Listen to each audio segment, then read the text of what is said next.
जय श्री कृष्ण। राधे राधे राधे। नेहाभिक्रमनाशोऽस्ति पर्त्यवायो न विद्यते स्वल्पं प्यस्य धर्मस्य त्रायते महतो भयात्। अर्थात इस प्रयास में न तो हानि है न ही हर्ष, अपितु इस पथ पर की गई अकल प्रकृति भी महान भय से रक्षा कर सकती है। तात्पर्य: कर्म का सर्वोच्च दिव्य गुण है कृष्ण भावनामृत में कर्म या इंद्रिय तृप्ति की आशा न करके कृष्ण के हित में कर्म करना।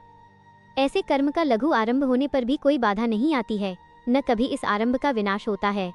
भौतिक स्तर पर प्रारंभ किए जाने वाले किसी भी कार्य को पूरा करना होता है, अन्यथा सारा प्रयास निष्फल हो जाता है।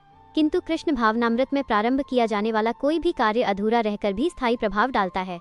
अतः ऐसे कर्म करने वाले को कोई हानि नहीं होती, चाहे यह कर्म अधूरा ही क्यों न रह जाए। यदि कृष्ण भावनामृत का 1% भी कार्य पूरा हुआ हो तो उसका स्थायी फल होता है, अतः अगली बार 2% से शुभारंभ होगा। किंतु भौतिक कर्म में जब तक 100% सफलता प्राप्त न हो तब तक कोई लाभ नहीं होता।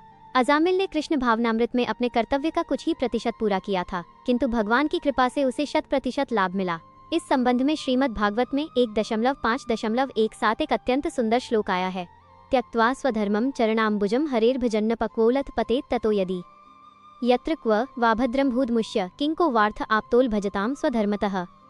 यदि कोई अपना धर्म छोड़कर कृष्ण भावनामृत में काम करता है और फिर काम पूरा न होने के कारण नीचे गिर जाता है तो इसमें उसको क्या हानि, और यदि कोई अपने भौतिक कार्यों को पूरा करता है तो इससे उसको क्या लाभ होगा। अथवा जैसा कि ईसाई कहते हैं, यदि कोई अपनी शाश्वत आत्मा को खोकर संपूर्ण जगत को पाले तो मनुष्य को इससे क्या लाभ होगा।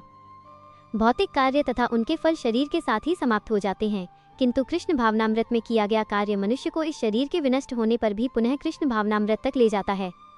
कम से कम इतना तो निश्चित है कि अगले जन्म में उसे सुसंस्कृत ब्राह्मण परिवार में या धनीमानी कुल में मनुष्य का शरीर प्राप्त हो सकेगा, जिससे उसे भविष्य में ऊपर उठने का अवसर प्राप्त हो सकेगा। कृष्ण भावनामृत में संपन्न कार्य का यही अनुपम गुण है।